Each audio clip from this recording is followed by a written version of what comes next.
Yes? Hello, everyone. I got to welcome all the TV, internet folks, okay? So even though I already said hello, everyone once before, or did I? Well, hello, everyone. How about that? Hello. And hello to you here in the room, and hello to you there, out there in the internet land, Facebook, YouTube, whatever, you know. So anyway, we're glad that you're with us.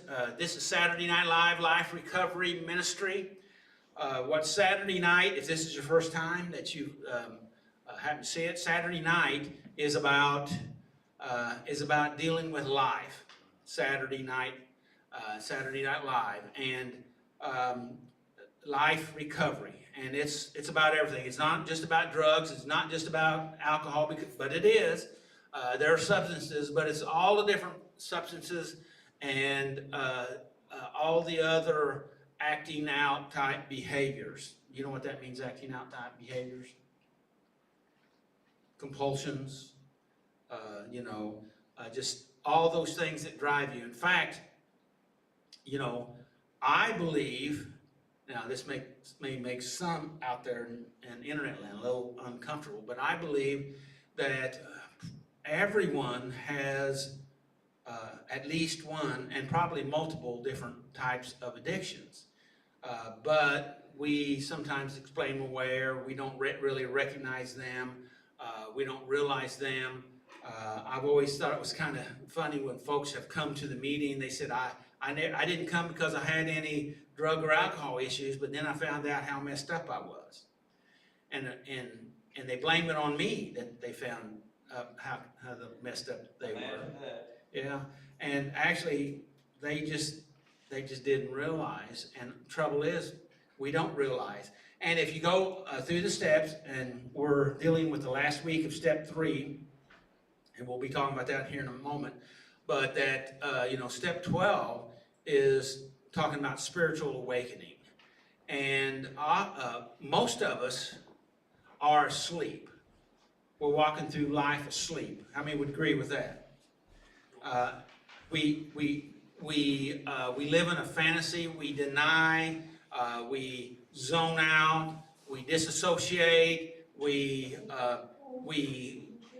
try to keep ourselves wound up so that we are disconnected from life. We let society and circumstances pretty much dictate what we do. Am I hitting anybody yet? Yep. And so what we have to do is realize, and that runs right in with our step tonight. Our topic is giving up control. But see, the trouble is, all of us with addictions, which is all of us, right? That means that we all have given up control to our addiction, because it runs our life. Even those of us that don't admit we have it. Yeah, even the ones that are not aware. But it's in charge, because we have given our will over to it, and most of the time we don't even realize it. Isn't that true? Isn't that the truth? And it's not easy. It's not easy to know the truth, because after you know the truth, now you're even at a greater level of responsibility, because now you know the truth. Now, what are you going to do with the truth? I like this statement, and I got this out of Rick Warren's book. I can't pull the name up right now, but and that is, Scripture says, "Know the truth, and the truth sets you free." One writer says that yes, the truth will set you free as it's making you miserable, because after you get the truth, now you know what you got to deal with. You're less asleep, because now you're aware of the truth. Have I muddied that up? Is that semi-clear? So anyway, step 3, we made a decision to turn our wills and our lives over to the care of God. And that is so big, so important. I'll talk more about that here in a moment. Rick chose for our topic for tonight is giving up control, and that's out of Psalm 61, 1 through 8. And I think it's gonna be good. Plus, I'm gonna continue on the topic that we started last week in my time, depending on how much time I have after our open mic night, because we're having open mic night tonight. We're going to be talking about relapse and how to prevent relapse. This is part 2. And we really only kind of got started. I will review a little bit of what we've already went over, and we'll be talking about that a little further. So everybody said that they thought it went good, and that we had a good discussion last week, and hopefully we will this week. Okay, so some questions. I contemplated about trying to ask or touch on the same questions I started off with last week, and I thought I'd go ahead and do that just to try to get some of you new ones out there in video land up speed, some new ones that we have here today. So, so let me just ask, this came right out of the information, and this is out of some information that I got offline, which was with Psychology Today. So I'm not trying to hide anything. I didn't create this information. One of the questions that they had in the information is, what causes relapse? Any comments? What causes relapse? Life. Life causes it? Well, happening in life. So, not all the well, there's a possibility that's true. Desire to use. Desire to use. Okay. What? Trauma. Yes. Friends. Enemies. Wait, just all kinds of excuses, right? Trying to learn it. What'd you say? But mainly it's. Need to cope. Yes. Mainly it's us. Yes. Yeah. Our brain. Yeah. We started way out there in the outer sphere with some of the answers, and now we're getting right down to the kind of the nitty gritty, right? Exactly, our brain is functioning the cause. What'd you say, Austin? Reservations. Reservations, right? Yeah.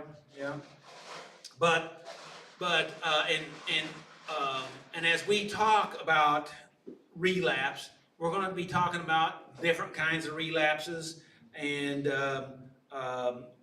that hey, getting clean is hard. It's hard. You know what's harder than getting clean? You knew that one, didn't you? Yeah, staying clean, and because it just we set life up, and after we try to make a change, now all the momentum goes against us, right? Isn't that true? Yeah. And not only in our societal aspect of things, because we people, places, and things work against us, but also chemically inside of our body. Because it's working against us too, until we get ourselves not only cleaned up. We need to get ourselves cleaned up biologically because of all that's in us. Does that make sense? Yep. And then we have to get, and we're going to be talking about the three stages of relapse today, and I don't think I'll go into that right now, so I'll stop right there. Let's ask the next question. What are common triggers for relapse? Common triggers for relapse. Now, this relapse is not only drugs, alcohol. This can be gambling. This could be anger. This could be cutting. This could be pornography. This could be sex addiction. This could be, right? Grief. Something I see, like I fall in my lust issues, like something I seen on TV or something draws me away, or. That's a trigger, right? It's a trigger. And the reason why for the question is because we need to know our triggers. It's not so important for you to know my triggers, but it's important for you to know your trigger, right? Or triggers, right? If you're around it every day, it's hard to get away from it. That's true. You know, if it's 24/7 and you got somebody that ain't even trying to get off of alcohol and drugs, you know, and it makes it hard. I gave up liquor about 18 years ago. Congratulations. I'll drink a beer once in a while. But, I was a meth addict for 40 years, and I can tell you all about it. I don't know how long I've been clean because sometimes time flies and then it don't. You know, I have a hard problem with dates and stuff. I'll say 5 years. Congratulations. Congratulations. Let's go to the next question. What does it mean if you relapse? What does that mean? Pick yourself up and start back where you were. Okay. Start over again. I mean, That means, you don't have to start completely over again. You start anew fresh. okay, what does it mean if you relapsed? Series of series of things that I don't know, series of things that I allowed in my life. Because I didn't just wake up, like my last relapse wasn't just after 7 years of being clean, wasn't just something that just all of a sudden, boom, I was there. You know, I think it was just leading up, series of things that I allowed in my life. And it's so important to know those things because those are some of the triggers we were talking about a while ago, right? So congratulations. And we need to get more clarity on that. Wouldn't you agree with that? I think for me, it's got a lot to do with what he just said. It'd be, for me, it'd be emotional pain. You know, You want to expound on that?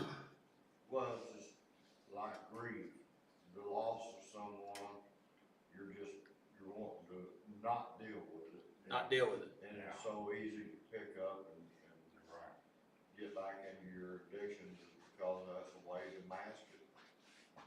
Right. Block it out so you don't have to deal with it. But it's still there when you climb out of your addiction too, and it's usually worse. Yes. Yeah. That's true because it doesn't go away. It keeps growing, right? No, don't go away. All right, let's go to the next question. Why do people relapse when things are good? Emotions, Do what? Emotions? Your nerves, it's hard to explain today. You can't control your system. Your system is. Boy, you need to say that again. You can't control your system. Yeah. Your system has, your mind may be over it, but it takes a while to get around, you know? Well, and your system is your nervous system. Yeah. Okay. Right. Yeah, you're right. And a lot of us have issues in our nervous system that we're not aware of, and that's what sometimes those triggers are about because it triggers our nervous system, which is sometimes they call it body memories, things like that. We have feelings we don't even know why we're feeling what we're feeling, and you know what? We're a complex machine. We are, and that's the reason why they say one of the most important things for recovery are connections, healthy peer groups, healthy meetings, and we'll talk about this more in this information, and we're talking about self-care, okay? Which is, and which none of that I just mentioned has anything to do with isolation. And how many people like to isolate? And particularly when things don't go well, what do we want to do? Isolate. What does isolation lead to? Yeah. Well, You get withdrawal. you get what it just goes down. It goes spins out because see, well, just think about it. One of the most harshest punishments that they have is Isolation. I wonder why that is. Because it affects us mentally, emotionally, and neurologically at that energetic level, because we can't survive without connection. And it forces us to look inward. Yeah, well, yeah, we don't want to do that for sure, right? We need to, but we don't want to, right? We want to deal with everybody else's features, not our own. Yeah, well, yeah, we'd rather point out somebody else's than our own. But that's the way we've always lived, and that's how come we ended up in the spot we are That's why we're here. in. So, all right, let's go to the next question, and I think this is the last one. All right, why? No, we got two more. Why do people relapse when? No, that's I already read that one. All right, let's go to the last one. Will I always be in danger of relapse? You know, people that haven't even been involved in, they're not even aware that they're tied up in addictive behavior, but you know, they're not aware of what's going on, and so they're susceptible, right? Right? And so that doesn't mean that we have to live as, let's use this terminology, as an addict, but we just have to be aware. It's like I had this thought, a comparison, I link it to or identify it with like sickness, right? We never know when our immune system is going to fail, and because we have all kinds of stuff around us all the time, right? Isn't that true? And sickness is there, and so what we need to do and we should do is to take care of ourselves physically. We need to sleep right, eat right, exercise, be healthy. Okay, and if we do that, then that enhances our immune system, and that's what we're talking about here with self-care. And that's the reason why we're talking about relapse, is to help you to identify. Because if you close your eyes and walk blindly off of a cliff and said, "What happened?" Well, what happened is you refused to be aware and made choices to act in such a manner that got you in a bad situation, right? And I could have said that way rougher, but I didn't. Right? Okay. I come up with this piece of information here a month or so ago, and off of a YouTube broadcast, and they were talking about comparing biomedicine to education, and I found some information that we spend worldwide $500 billion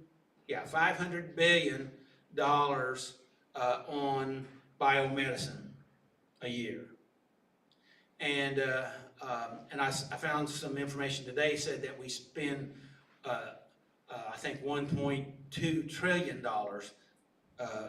People in the United States spend on medical care. It's themselves spend over $1 trillion. But so I'm saying we spend a lot of money in the medical field.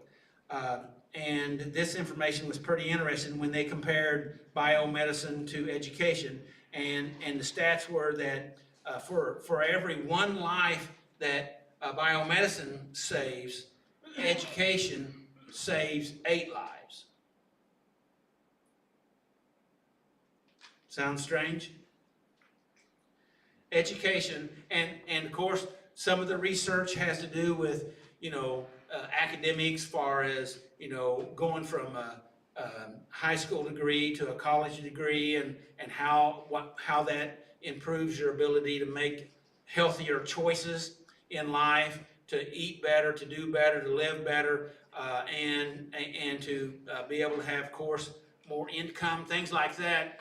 But one of the things that encouraged me with that stat there is that what I'm doing right now, I hopefully I'm helping you in this meeting, not only me personally, but the others that I have teach, is giving you education to help save your life and make your life better. Does that make sense?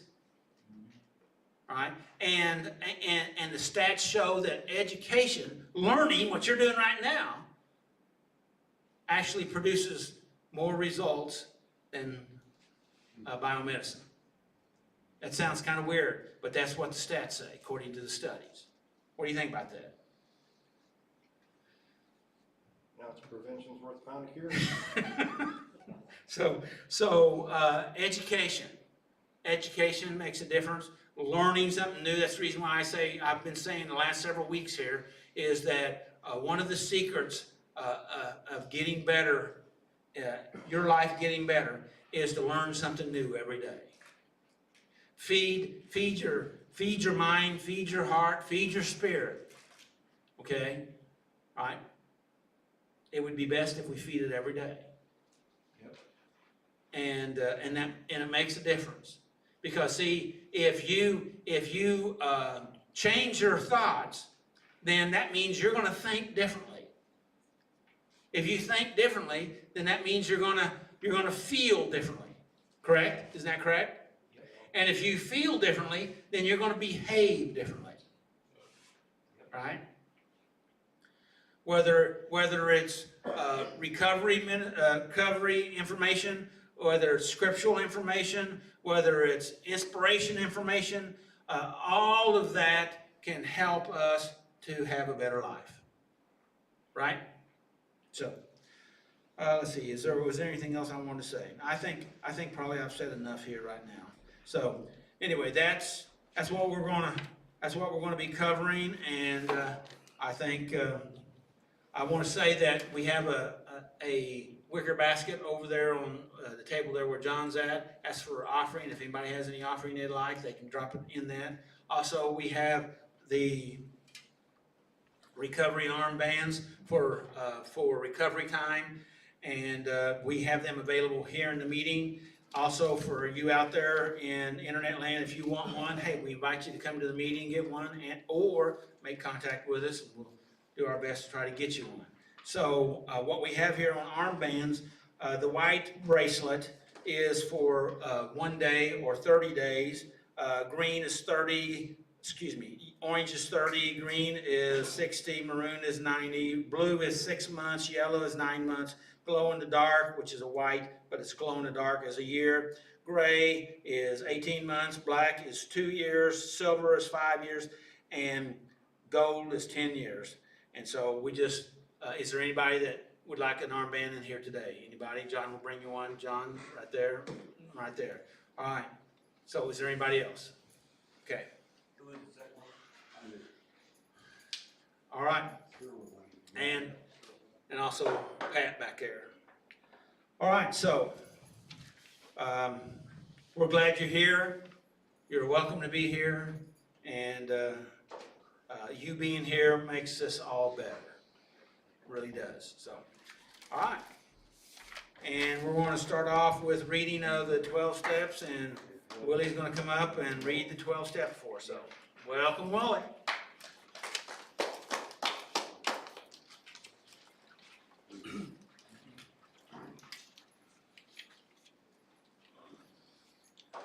One, we admitted that we were powerless over our problems and that our lives had become unmanageable.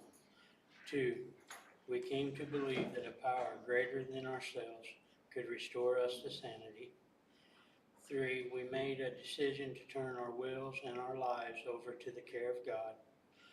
4, we made a searching and fearless moral inventory of ourselves. 5, we admitted to God, to ourselves, and to another human being the exact natures of our wrongs.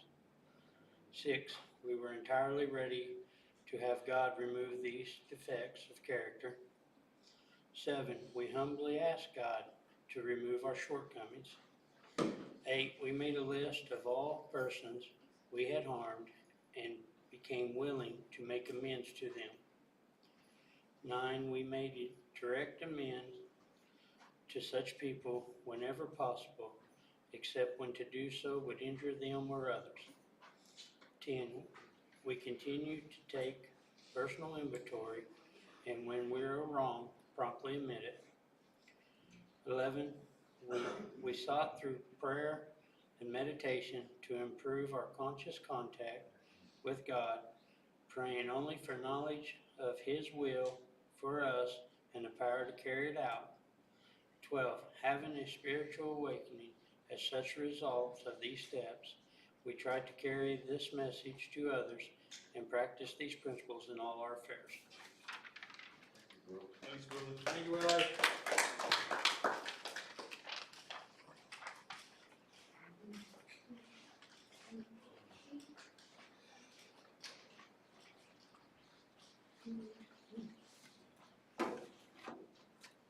Good evening.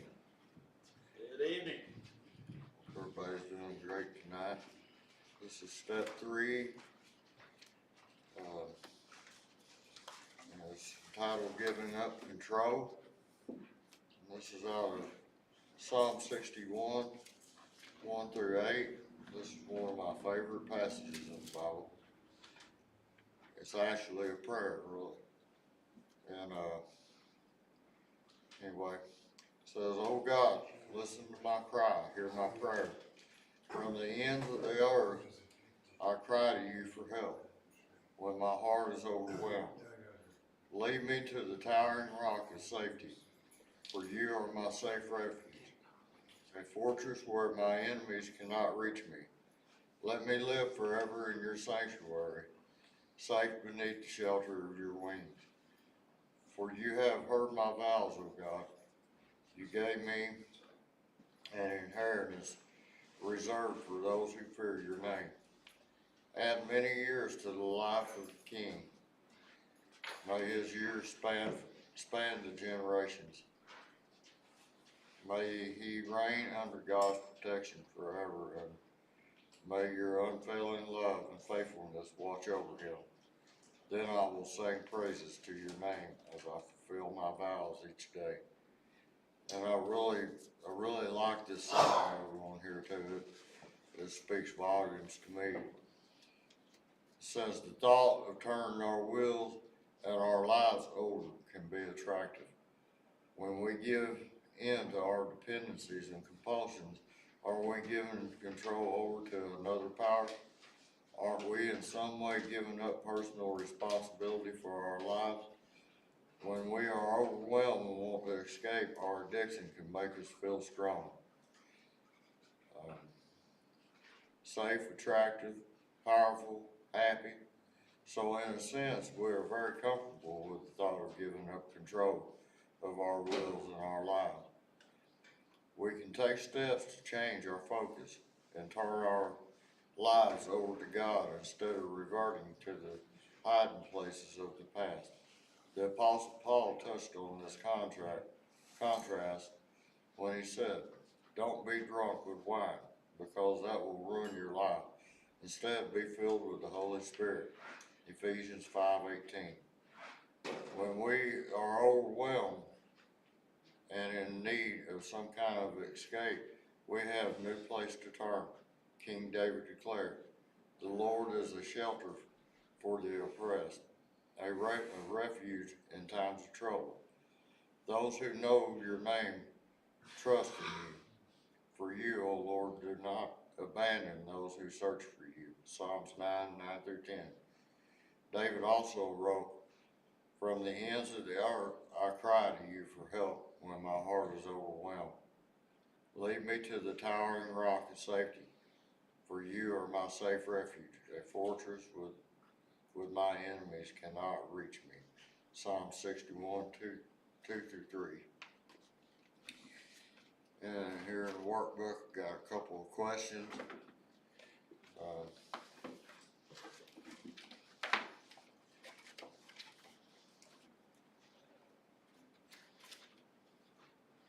if I can get my stuff together here.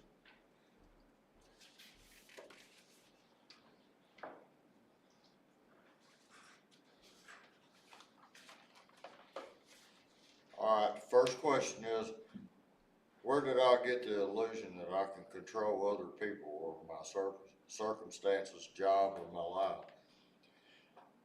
And, I thought about that a lot, especially today. What I got from that is from my own selfish behaviors of living. I was not willing to change, and I had thought everyone should change to fit my wants and my needs. And that's pretty selfish, but I'm guilty of doing that. Second question is, what stops me from giving up my life so I can find the life God intends for me to have? Not wanting to go through and this is gonna sound, I know, it may sound a little bit crazy and off the wall, but I believe it. Is not wanting to go through the grieving process. When we start giving up things, I don't care if it's alcohol, drugs, or whatever it is, when we start giving those things up, we actually do go through a grieving process. I believe that. Yes, we do. We mourn that. There's an empty void. There's a void there, and we have to fill that void with something. And so yeah, I'm not, nobody wants to go through that grieving process. There's a lot to it. There's anger, and all that. When you change your way of living, you have to give up some things. You have to give up some things. There's grieving that goes with this. Anyway, that's what I've got. Any questions? Well, we'll start off with some easy ones. Okay. On question number one, I broke it down, and the first part of that was, where did I get the illusion that I can control? That's, and I just kind of stopped right there. So, do you have any thoughts on how we come up with the illusion that I can control? I struggled with that all day long, trying to think of the illusion and no, that's a hard one. That's a hard one to answer. What if we change one word in that and say, where did I come up with the belief that I can control? Where did I come up with the belief that I can control? Yeah. I don't, I've always, and you said this about me, not too awful long ago, that I'm a resilient person, and I am. I'm self-maintaining. I mean, I know how to survive, and that survival mode kicks in to me, and I guess that's where that illusion comes from, is I know that I can do it no matter what. But can I really? Well, there's a difference between surviving and actually thriving. Yeah. And thank God for that survival mechanism. Well, there has to be a maintenance step in there too. Yeah. Well, but see, the idea here is, it says the illusion that I can control other people, control my circumstances, control jobs, control life. Why do we believe? I changed the word again.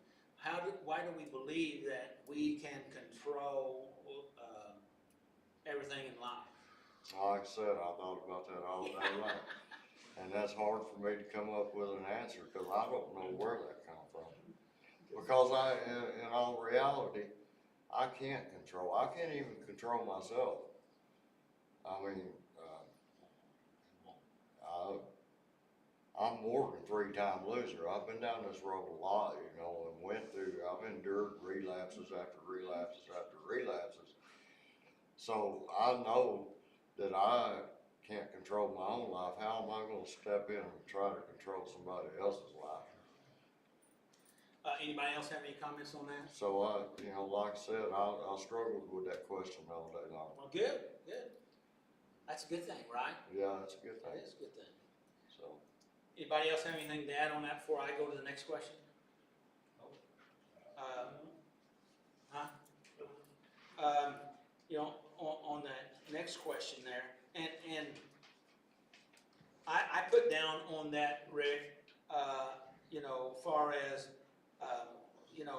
when did, I get the illusion, where did I get the illusion that I could control, and line myself up, self-alignment?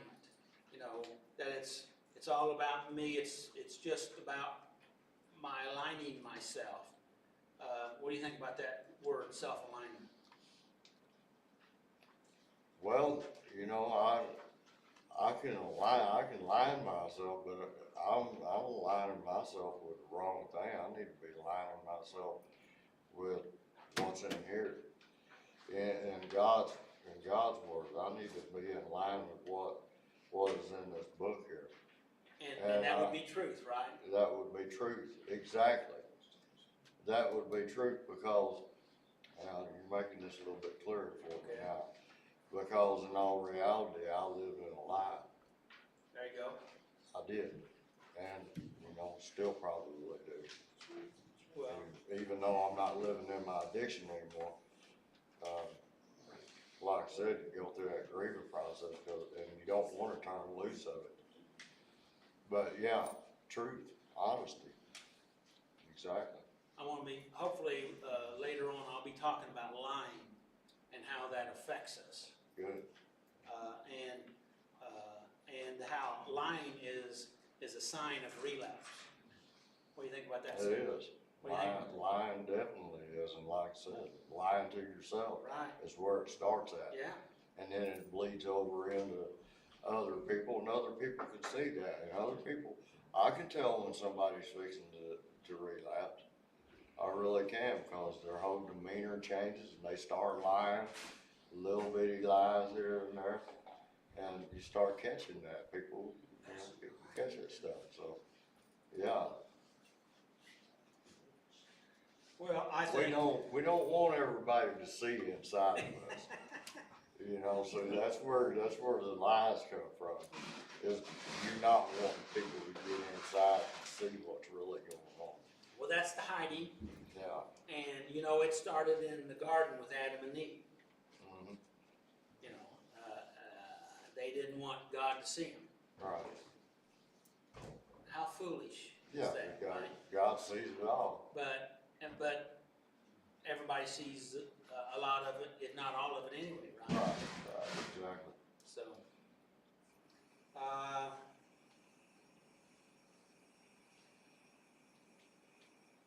have some other notes in there, but right now, I don't have clarity on them, so. Okay.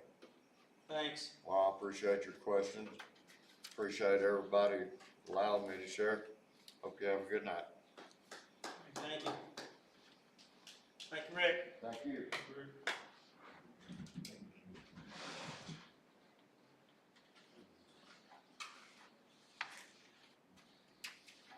I appreciate you sharing there, Rick, and being honest, open and honest.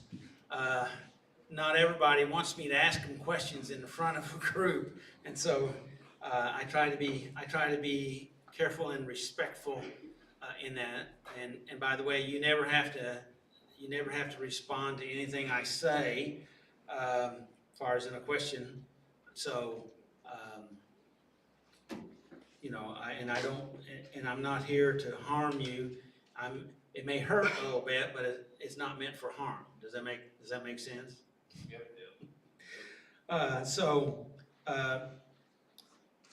You know, every time I work any part of the steps, I always learn more stuff. And in a little bit of our organizational, before we went online, I mentioned that I wanted people to do the reflection.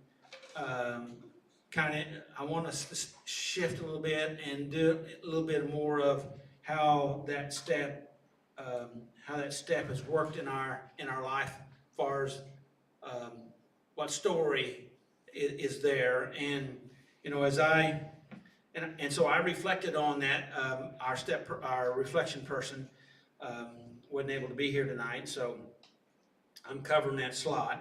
And so I thought I'd give it a go on telling a little bit of my story about step 3. And the steps are very helpful and revealing. Just as Scripture in itself speaks to us. You know, we can read the same information, whether it's steps or the Scriptures or whatever, and the Holy Spirit will speak His truth to us individually. Have you found that out to be so?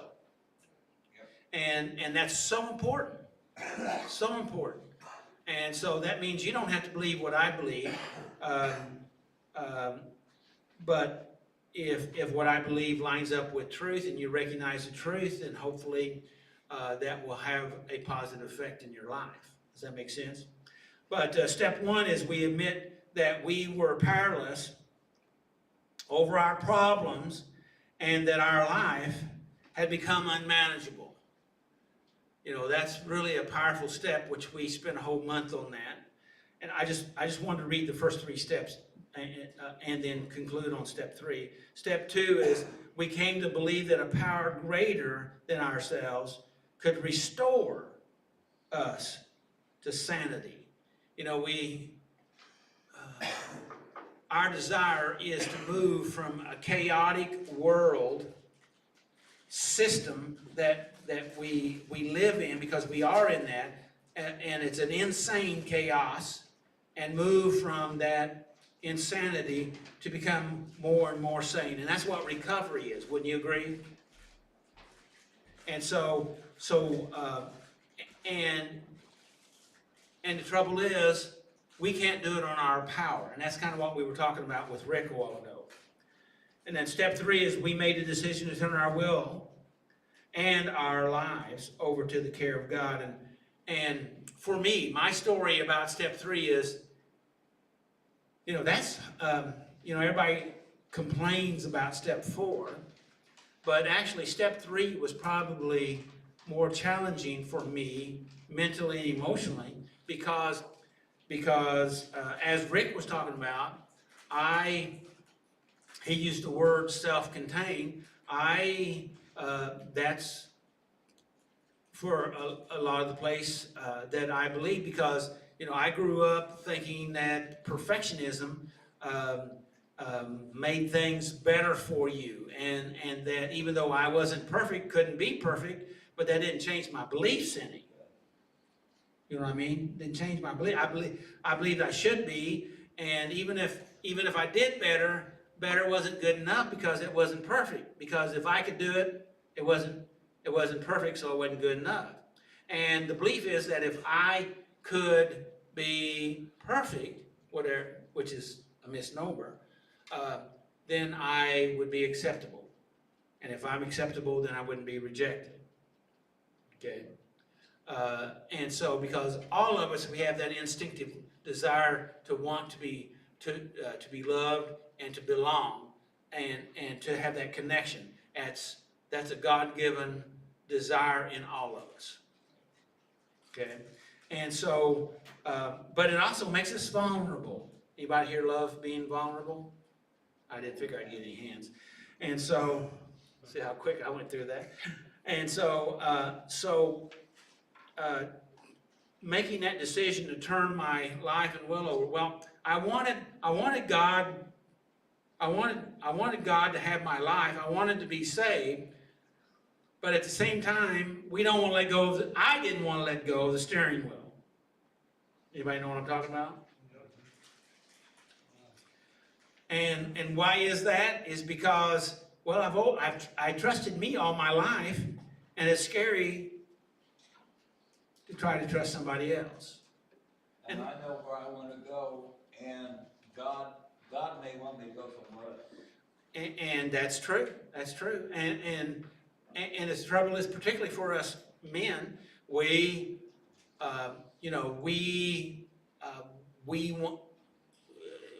are raised to try to take control and steer this ship, and so it's part of our survival mechanism that we have, and so it's not an easy thing.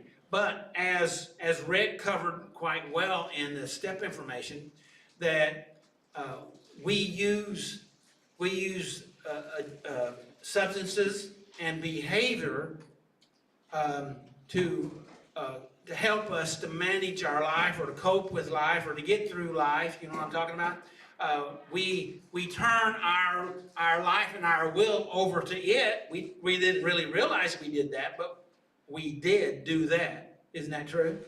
We turned our life over to this behavior or this drug or this alcohol or this type of living. And so we turned our life over to that. We didn't really realize we gave up our will in this particular category. And then we say, well, God wants me to turn my will and my life over to His care. And the question is, do I believe that God is His intentions? He has the best intentions for me. Does God have the best intentions for you? Okay.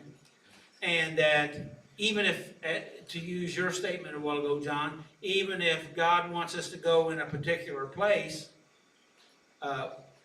was that to hurt us or was that to help us? Oh, it's to help us, but we're used to going where we want to go, and we're not used to going where God wants us. And that's my point. And the thing of it is, so for me, I had to continually work. I'm telling my story here, that continually work and process, that I needed to recognize that even though I think I know what's best for me, God knows, I believe that God knows what's best for me, and that I'm willing, I choose to want to be willing, and I pray that God helps me and works on my willingness to help me to be more willing, to allow Him to have that control. Does that mean that we are then, we're totally passive? No, it's not. We're not passive. In fact, that right there is not passive. It takes a lot of work and effort to turn my will and my life over to His care. It takes a lot of effort, strength, decision, starts and restarts. Would you agree with that? Yeah. Because as I'll share here in a moment, that sometimes we have this tug of war inside of us. I want to do what I've always done, but I know that hasn't worked out for me, and I choose to make to do differently than I've ever done, and we have this war going on. Sometimes it's even an unconscious war, tug of war, right? Yep. And so what and the rest of that, some of that story is, for me, I remember that, and when it got so intense in that area, I felt so threatened by making the healthy choice to turn my will and my life over. There's a part of our survival mechanism, our amygdala, that kicks in and wants to pull us back into our old stuff because it was the known mechanism that we're familiar with, and that's always worked. We prefer the known to the unknown. And because it's the unknown's very scary. And I remember telling my this may sound strange, and I've said this before, I told my own subconscious, thank you for trying to protect me. I know you're just trying to help me. And it was just trying to help me. It's just trying to help me. I said, but I want to stay in control here. Because see, when it gets strong enough, you correct me if I'm wrong, if it gets strong enough, it just kind of like flips a switch, and all that goes black, and all you have is all the stuff that you don't want to do, but you're going to do it because there's there's nothing else there. Does that make sense? You've experienced some of that? You're afraid to say? I get that. And I told my unconscious, I want to stay in control. I know you're just trying to protect me, but I can make these choices. And I want to stay control. I want to choose to turn my life and my will over to His care, particularly in these areas. Even though there's a part of me that's scared about it, but I know it's healthy. I choose to do it. And so the fight is big on the outside, but it's bigger on the inside. Hello? Yeah. Okay. That's kind of my reflection. How's that? Good. Any comments?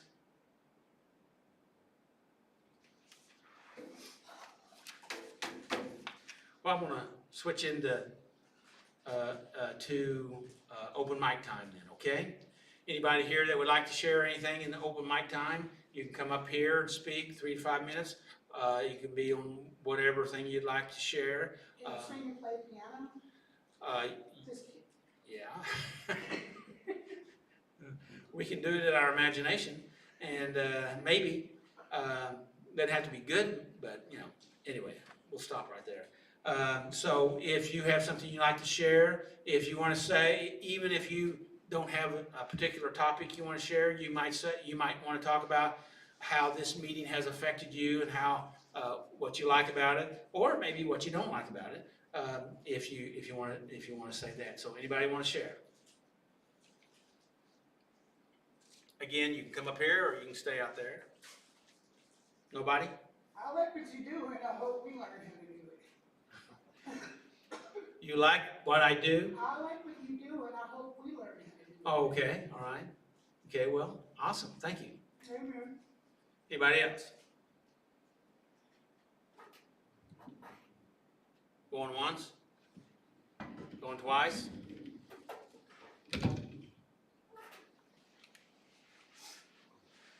We'll make it 3 times. So why do I move? Why do I do that? Why do you think I do that? Transition. And make a transition? Good. Does it make you feel, does it feel differently when I'm here instead of back there? Well, I think you could. One, you feel like you're closer to the people, you're making yourself as one with the audience. Less formal. Making yourself more available. Okay, good.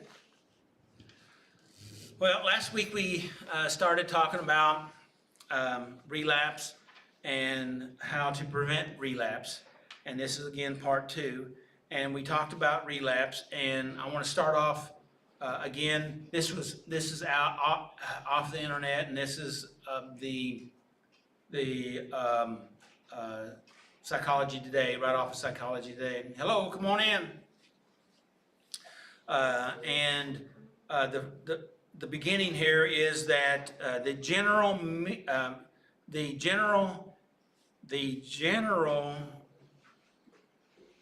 means, for some reason that's, the general meaning of relapse here is a detraction or a decline in health stature after an improvement.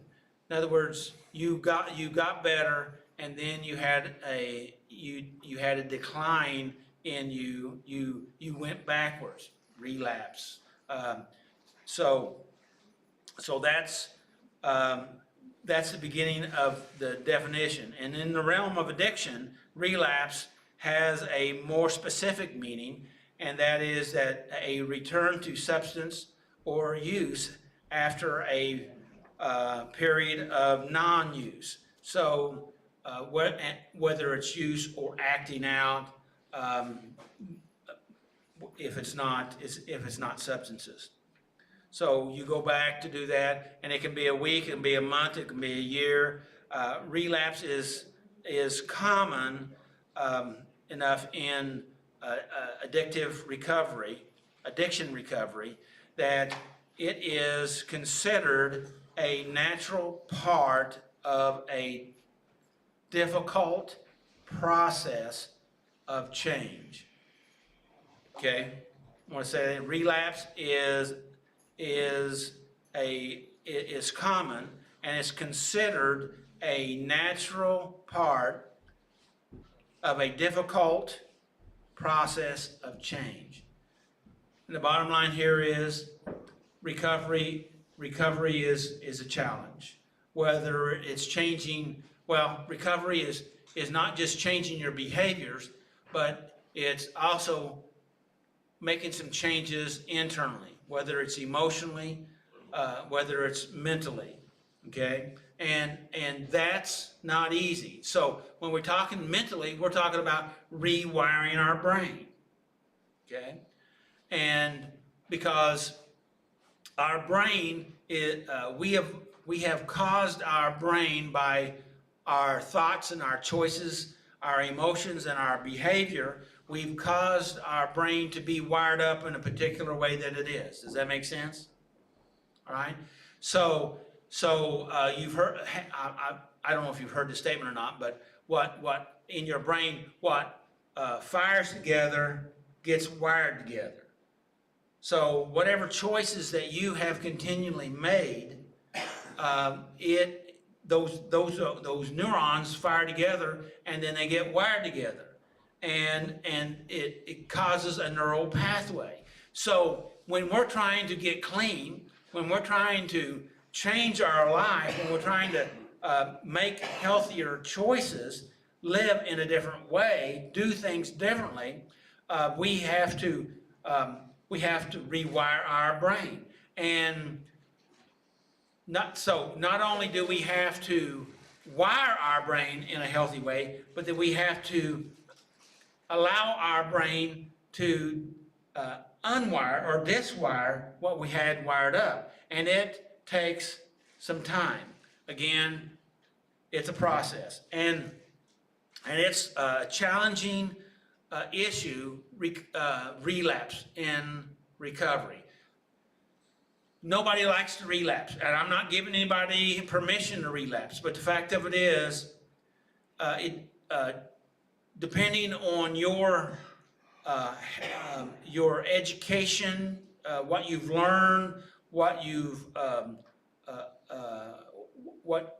have grown in, what you've worked on, really all of that depends on how you're able to function in life, just like anything else in life. Wouldn't you agree with that? Okay? It's not what you know that always gets you, it's what you don't know that gets you. Does that make sense? And that's the reason why I asked those questions earlier, because actually some of that stuff we know inside, but we need to move it from our non-conscious thinking into our conscious thinking, and that's the reason why the questions are very important. Does that make sense? That's the reason why I encourage you to work the steps, okay? Because then that causes you to begin to think. Rick said it very well up here a while ago. The step work, the questions, was causing him to think about stuff that was making a difference in what he was doing, because that was causing, because if we're thinking new thoughts, that means we're growing new brain cells, new neural pathways, okay? They call that neuroplasticity, okay? So, and it's difficult to do all of that, okay? It's just difficult. Is it impossible? No, it's not impossible. It's just difficult. It's not easy. It's hard. Recovery's hard. But you know what's harder than recovery? I'll give you one guess. What's harder than recovery? Not recover, right? And continually to spiral downward, okay? Right? Okay. I want to go ahead and hit the next, he says, Easy, but still, it's hard, you know what I mean? it's easy, it's is. easier than not recovering, Right. and there's easier parts, and there's harder parts. Consequences are not so. Consequences are, yes, but the rest of it here is how we deal with those consequences. How we work through those consequences. How long we put off our recovery, how long we stay in relapse. All those choices make a difference, right? Isn't that true? It's true. Okay, and to the degree that we, relapse is not a moral failure. Isn't that an interesting statement? That's right out of the literature here, and I like it, because we think relapse is a moral failure.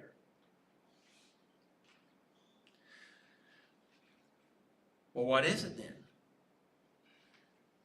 It's the results of not growing and learning and developing.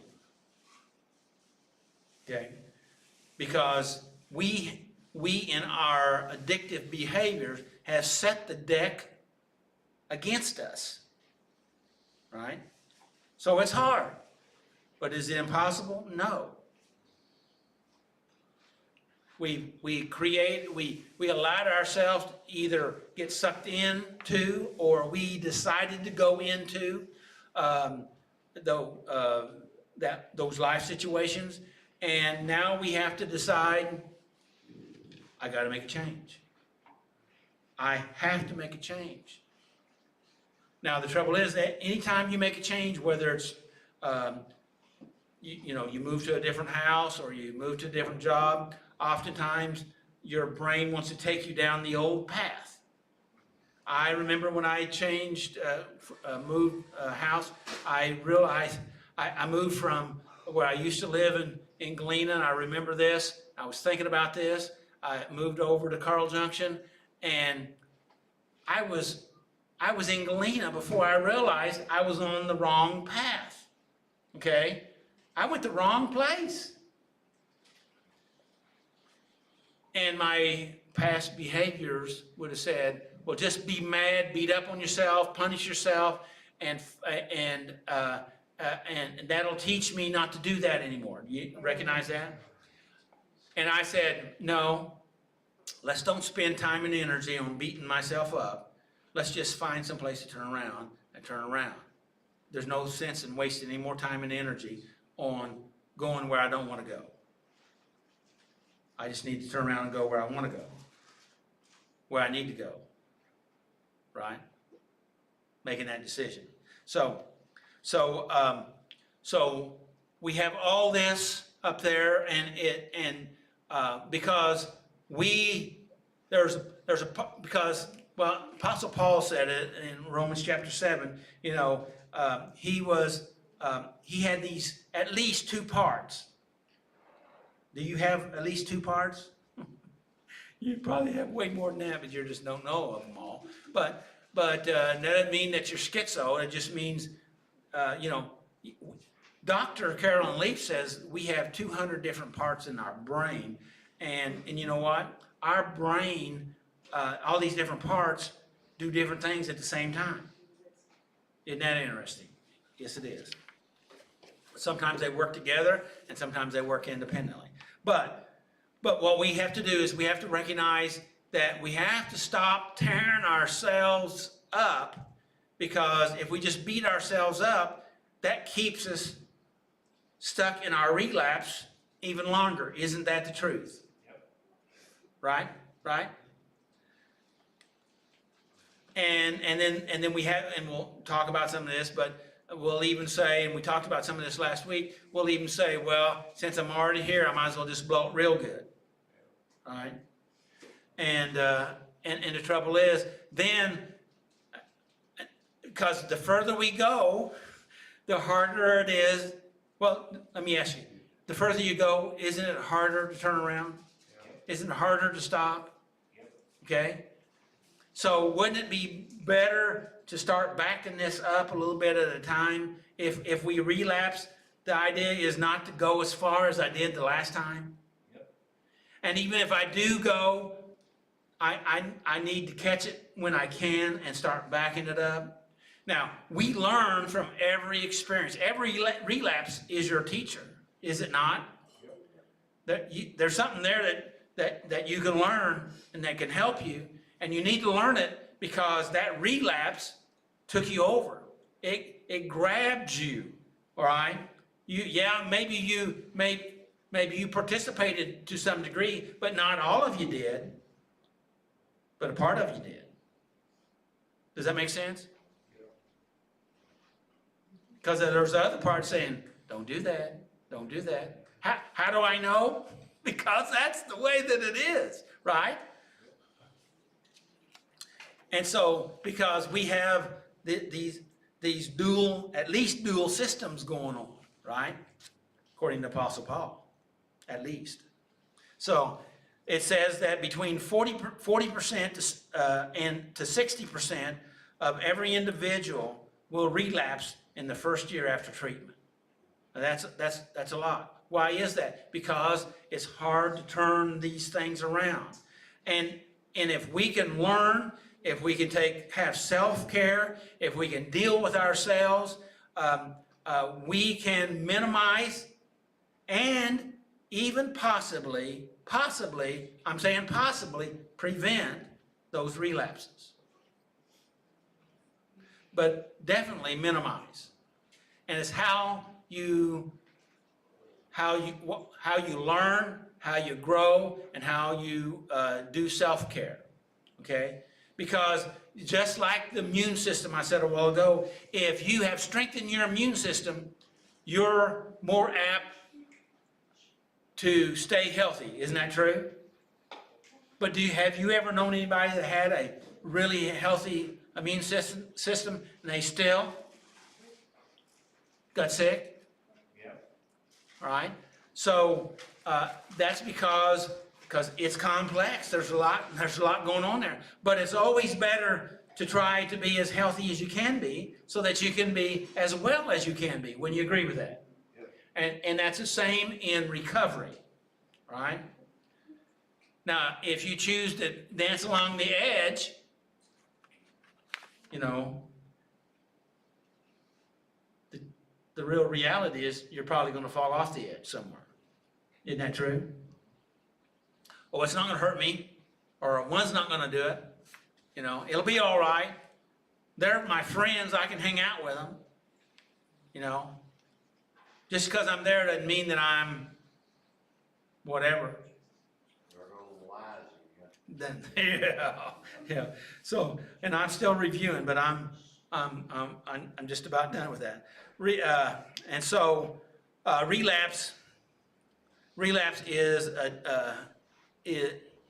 in addiction is of a particular concern because it poses a risk of overdose to those that have been particularly involved with substances, and they go back in and they they're thinking they can use what they used to use, and they then oftentimes, bottom line, take too much, and it can very easily take their life.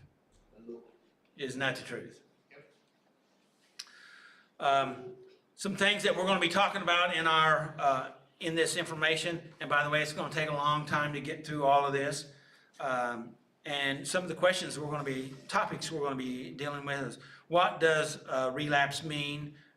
The next one is what defines a relapse, which we kind of touched on already, but we'll be going through some different information. Why does relapse happen? We'll be talking about that.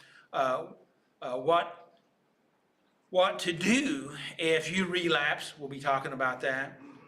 Learning from relapse. I've already touched a little bit about that, but we'll be talking more about that. Overcoming hopelessness and shame.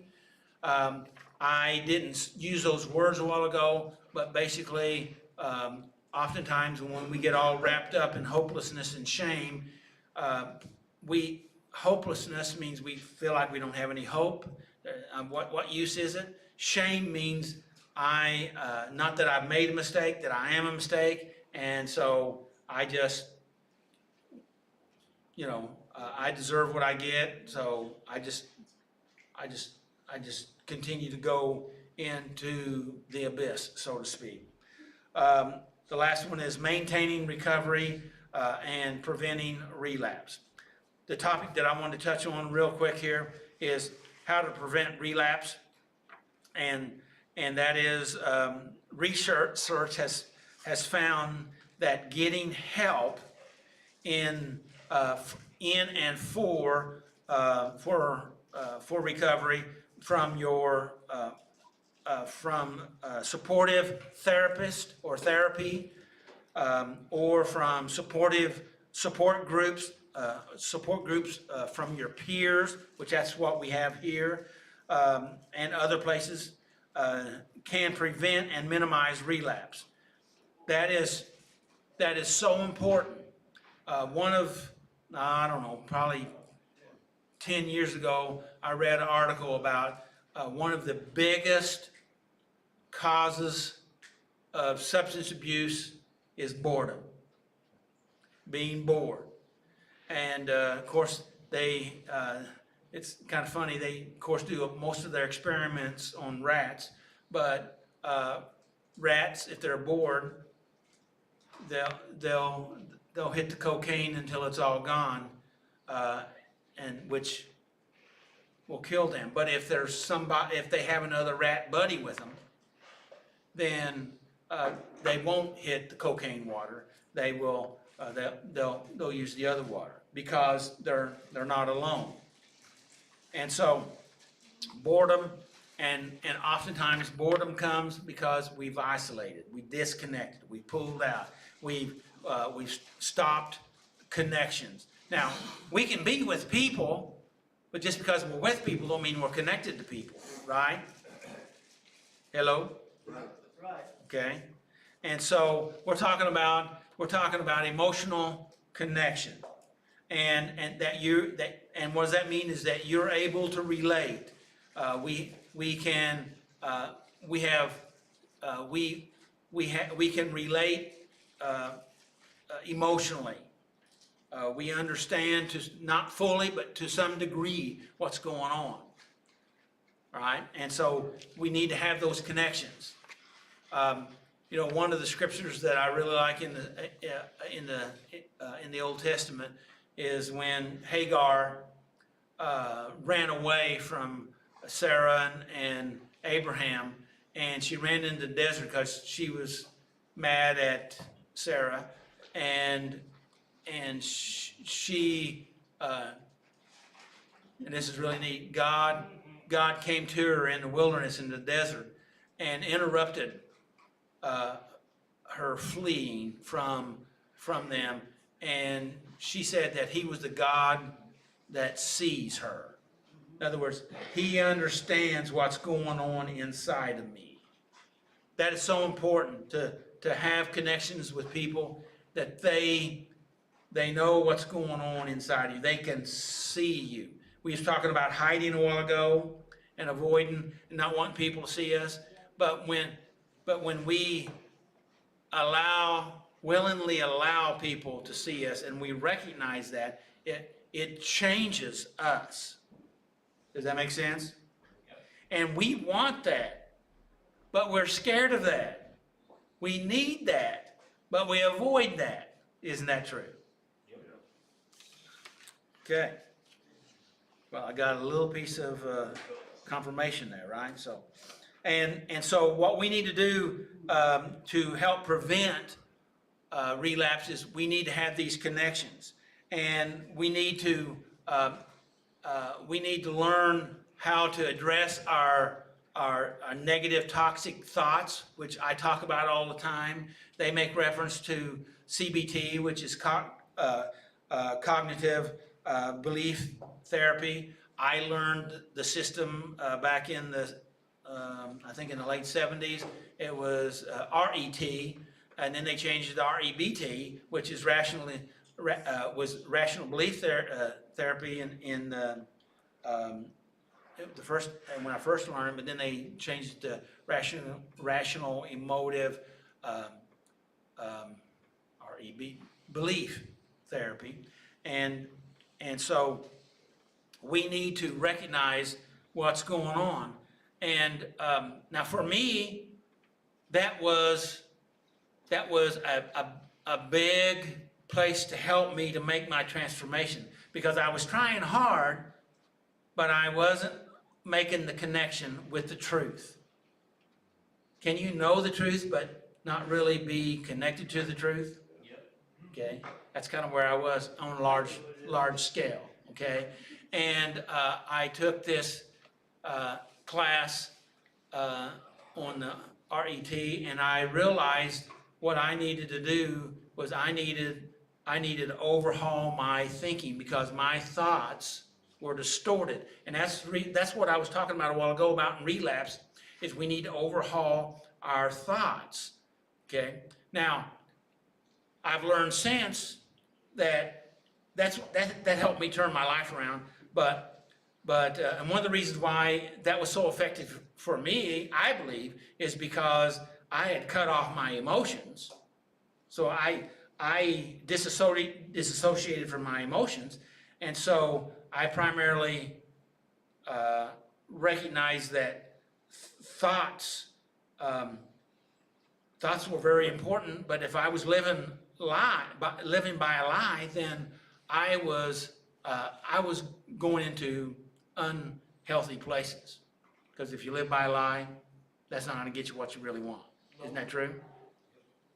And but my point here is that, and we touched on it earlier about this nervous system, and that's there is another pathway into us that some people are more susceptible to, and they call that someone's experiencing, and that is that you are able to connect emotionally and make emotional changes. But we're not going to talk about that tonight. But so we need to learn our triggers. We need to be aware of our thoughts, and we need to work on upgrading our mental understanding, truth, and connect to that truth. And that's so important. I want to touch this real quickly before I run out of time, that we need to recognize that it's just, you can believe, and I already touched on it once, but you can believe in truth, but you can recognize, let me just use the scriptures for instance. You can believe that the scriptures is true, but at the same time not believe that the scriptures is true for you. Okay? You believe that it's true, but I can't connect with it. I know it's true, but it's not real to me. Does that make sense? And the trouble is, then we're living in our head, but we're disconnected from our heart. Does that make sense? And so we have to connect what we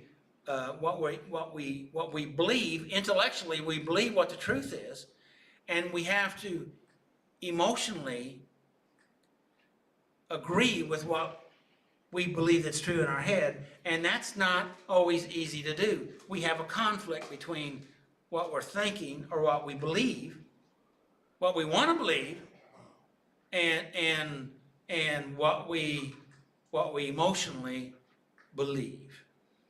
You want to say something, Rick? Oh, you kind of cleared your throat like you leaning forward there. And so, and I say this, that for me, I remember the time that I had to decide, I just want to know God. This was my statement out of Philippians, Philemon, that I just wanted to know Him. I wanted to just know Him. And so I decided I was going to reevaluate everything that I believed.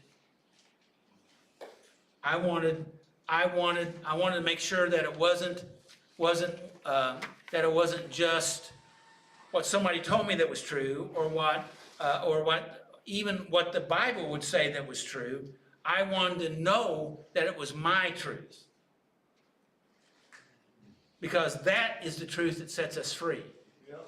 Okay? That's the truth that sets us free, knowing that it's my truth. So in my process, I work through my own, I challenge my own thoughts. And you know what? That's some pretty heavy and hard work to work through your thoughts, because it's just challenging until you learn, until you work on them, until you do that, and you ask yourself, now, is that true? What's the evidence that's true? Do I believe that? Because oftentimes we believe a lie, and the evidence is just what somebody said, or what I believe that somebody said, or what I've always known, what I grew up with, and so we have to challenge it. And basically, I finally found my base belief, and that is that I believed that there is a God. Yep, exactly. And I rebuilt from there. And and the beliefs that I rebuilt from there was what I really, really, really believed. I saw it like a ladder reaching up, and that I knew that I could stand, actually a stairway. I could stand on each stair because I knew it was supported with evidence and with truth. All right? Because oftentimes we try to live in a false stair step. We try to act like we're someplace higher on that stair step than we actually have internal belief and evidence to stand on. You know, I know some people say fake it till you make it, but fake it till you make it is just another way of lying. So, and I'm saying, don't lie to yourself or to anybody else. Be true. Know your truth. And when you do that, when you wire it up that way, then you know where you're at. What do you think so far? All right? All right. And so, thank you. And so, I'm just going to touch this real quickly because I only have just a few minutes left. And that is, the stages of relapse is so important to be aware of. Okay? And I've kind of, in a way, already touched it. And that is, we have these 3 different stages. And that is emotional stage, mental stage, and physical stage. Okay? All right, does that make sense? All right, the emotional stage is that a person may not have even thought about using yet consciously, but they have stopped taking care of themselves. They stop doing self-care. They stop reading. They stop thinking. They stop processing. They stop going to meetings. Okay, they stop their support group. They stop meeting with their sponsor or their accountability partner. They stop taking care of themselves. Okay, so that is the first stage of relapse. That's emotional relapse. So if you stop doing self-care, healthy things, what does that mean? Emotional relapse. So if you stop doing self-care, emotional things, if you stop those healthy activities, what does that mean? One word, relapse. Okay? Shall I say it again? If you stop doing self-care, okay? If you stop attending meetings, if you isolate yourself, if you're isolating yourself, that is stage 1, and that is emotional relapse, emotional relapse. You may not have thought about acting out or using substances, but you're in relapse. Okay? Shall I say that again? According to the literature, you're in emotional Relapse. What's it called, dry run? dry run. Okay, yeah? All right? And so when you're doing that to yourself, and you're not meeting with the group, you're not meeting with healthy people, you're not involved with the literature, you're not improving yourself, you have disconnected, you have isolated yourself. What does that mean? Emotional? All right. And so what we have to do is we need to do self-care, and self-care is those things we're talking about. We're talking about sleeping, okay? If you're not sleeping, you're most probably either in the verge or you are in a emotional, okay? All right, and so eating healthy. We don't really realize how our brain is affected if we're not eating in a healthy way. Hello? Yep, I'm on with it. Right? And so if we're not eating healthy, then you're in the midst of a emotional, you're in the midst of a emotional, okay. All right. And so, we oftentimes play these tricks on ourselves. You know what I'm talking about? How many have ever played tricks on themselves? Yep. If you didn't raise your hand, you're a liar. Okay, how about that? How do you like that? You let people get away with that? Yeah, well, the truth is the truth, isn't it? Okay. All right. Mental relapse. Oh, man, well, how about this? We'll start on this right next week, and but one of the signs of mental relapse is lying. Okay? A mental relapse. That's where that tug of war going on. You're lying to yourself, you're lying to others, you're hedging the truth, right? Or, and see, one of the biggest things about lying is it's not it has an effect on everybody else. But what it does is it deteriorates your own personal self-esteem. You are poisoning your own soul, mental and emotional. You're lying to yourself, and you lose credibility with yourself. And what does that do to you? How does that affect you? There you go, thank you.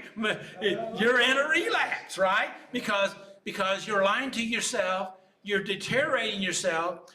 How does that make you feel? It makes you feel bad. Hey, when you don't trust yourself, what's going to happen? Right? And so if you can enhance your own personal credibility with you, if you do that, then you feel better about you.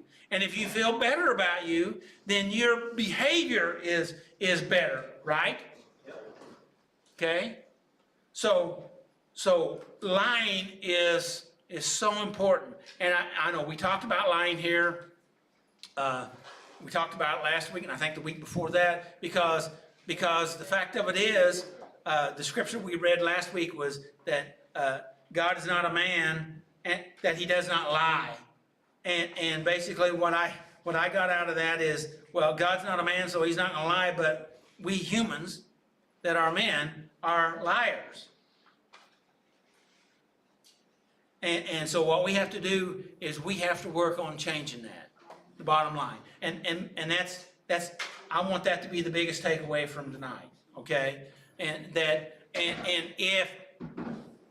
if you're lying, you're in the midst of a mental If you're lying, you're in the midst of a mental. Relapse. If you're lying to yourself or anybody else, if you're living a lie, then you're in the middle of a mental. Relapse. Okay? And it doesn't have to be that way, right? Right. Right? Right. Yep. It doesn't have to be that way. Now, I grant you, it's hard to do everything at once. But the fact of it is, any little step makes things better. Yep. Now, when things are getting better, oftentimes it feels worse as it's getting better. Hello? Do what? The growing pains. It's just hard, and because see, when you wake up a little bit, now you're aware of what you've been hiding from, and it's painful. Yep. But you can't deal with it if you're not aware of it. I'm going to stop right there. Okay? Done. Thank you very much. May the Lord bless you and keep you, and may His face shine upon you and give you His peace. Because we need His peace, amen? And make healthy choices.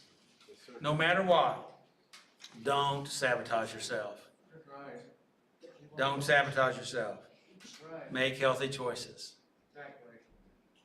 It's hard, but not as hard as not recovery, right?